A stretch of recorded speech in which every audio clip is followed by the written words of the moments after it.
दिल्ली अग्निकांड के बाद वाराणसी में सघन जांच अभियान चला करके होटलों के फायर सेफ्टी इंतजामों की पड़ताल की गई। इस दौरान मुख्य समन्वय अधिकारी आनंद सिंह राजपूत के नेतृत्व में पुलिसकर्मियों ने कैंटोनमेंट के कई बड़े होटलों की सघन जांच की। इस दौरान कर्मचारियों से बात की गई और होटल के बेसमेंट पर रखे उन कूड़ा कबाड़ को हटाने का भी निर्देश दिया गया। अभियान के तहत शहर के विभिन्न होटलों और व्यवसायिक प्रतिष्ठानों में फायर सेफ्टी व्यवस्था का निरीक्षण किया गया है। निरीक्षण के दौरान अधिकारियों ने आग बुझाने वाले यंत्रों, फायर अलार्म, आपातकालीन निकास मार्ग और साथ ही अन्य सुरक्षा उपकरणों की जांच की। साथ ही ये भी देखा गया कि आग लगने की स्थिति में उससे निपटने के लिए होटल प्रबंधन ने क्या इंतजाम किए हैं और कर्मचारियों को आपदा की स्थिति में बचाव और राहत कार्यों का प्रशिक्षण दिया गया या फिर नहीं। देखिए, दिल्ली में जो घटना घटित हुई जिसमें बताया जा रहा है कि लगभग 21 लोगों की मृत्यु हुई है, उसी को देखते हुए हम लोगों ने एहतियातन के तौर पे जनपद वाराणसी में जो भी हमारे फायर स्टेशन हैं वहाँ के फायर स्टेशन ऑफिसर्स और स्टाफ को हमने पूरे शहर में भेज रखा है। वो लोग जा कर के होटलों में जा कर के वहाँ चेकिंग कर रहे हैं। वहाँ ये सुनिश्चित करा रहे हैं कि वहाँ फायर के इक्विपमेंट लगे हैं या नहीं लगे हैं। यदि लगे हैं तो वहाँ के स्टाफ को वह चलाना आता है कि नहीं। एग्ज़िट रूट्स खास करके स्टेयर केस, जहाँ से यदि अगर कोई एक्सीडेंट होता है फायर का और लोगों को जब भागना होगा तो वो सीढ़ियों के माध्यम से ही नीचे भागेंगे। तो वो सीढ़ियाँ हैं कि नहीं, पर्याप्त संख्या में हैं, तो कहीं ऐसा तो नहीं कि वो ऑब्स्ट्रक्टेड हैं। तो एक चीज़ वो देखना है। और उसके अलावा जो चौथा जो एक पॉइंट है वो है इलेक्ट्रिकल शॉर्ट सर्किट का।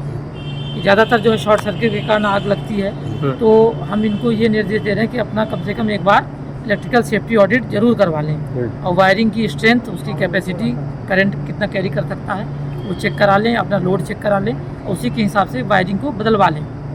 साथ में हम ये भी देखें, जैसे आपने इसमें देखा, इसमें एक दो चीज़ें शॉर्ट फॉल मिला। कैसे कि जहाँ पे फायर हाइड्रेंट होता है वहाँ पे इस टाइप का हजार्डस चीज़, जैसे यहाँ पे वायरिंग ऑल्दो ये कटी हुई है कनेक्शन, पर ये है, ये नहीं होना चाहिए। तो ये जैसे हमने देखा, जैसे अभी चेकिंग में आए तो देखिए वहाँ पे गत्ते वगैरह पड़े हुए हैं। तो क्या होता है कि गत्ते वगैरह फ्लेमेबल मटेरियल है, यदि अगर कोई मान लीजिए फायर कोई फ्लेमेबल मटेरियल के कांटेक्ट में आ गया तो आग पकड़ लेगी, बिल्कुल, फिर एक बड़ा वो इंसिडेंट हो जाएगा। तो हम ऐसा चीज़ करें ही ना, अच्छा हाउस कीपिंग रखें, तो उनको वो हटा लें। तो ये चीज़ें हमने चाहते हैं, चेक करते हैं और निर्देश देते हैं। तो हम ये इंश्योर करा रहे हैं कि वाराणसी में कोई इस प्रकार की कोई घटना ना हो। हम पहले से ही प्रिपेयर रहें। फायर प्रिवेंशन हमारा अगर मजबूत होगा तो इस टाइप की घटनाएं नहीं होंगी। सर, इतने बड़े होटल में आप आए हैं, लेकिन यहाँ पर अभी आपने खुद देखा कि बहुत से लोगों को इस तरह की चीज़ें नहीं आ रही हैं, आपने खुद बताया। तो क्या नहीं लगता कि एक बार ऐसे मिल के लोगों को जानकारी देना या होटल की तरफ से भी इस तरह की अवेयरनेस चाहिए कि हर स्टाफ को कम से कम आग बुझाना आना चाहिए? नहीं, ये आपका बहुत अच्छा पॉइंट है, इसलिए मैंने बात की कि कैपेसिटी बिल्डिंग मतलब सबको आना चाहिए। और हमारा डिपार्टमेंट भी क्या कहते हैं, जब जैसे आपको चाहिए ट्रेनिंग तो वो पत्र लिखते हैं या बात करते हैं, तो हमारा डिपार्टमेंट जा करके हैंड्स ऑन जो है वो ट्रेनिंग देता है। तो अब यहाँ है, जैसे कईयों को आ रहा है, इक्का दुक्का को नहीं आ रहा, कुछ लोग झिझक भी जाते हैं, शर्मा जाते हैं चलाने में। तो हमने इनको निर्देश दिया है कि ये लोग अपने समस्त स्टाफ को, कोई भी हो XYZ, वो सबको ये फायर की जो है ट्रेनिंग लें, क्योंकि शिफ्ट में रोटेट होते हैं ये। बिल्कुल, कोई इंसिडेंट रात में हो गया, दिन में हो गया, पता चला रात वाले को दिन में आ गया, उसको आता नहीं चलाना, या दिन वाले को वो चला गया, उसको आता है और रात में कोई दूसरा स्टाफ रहा।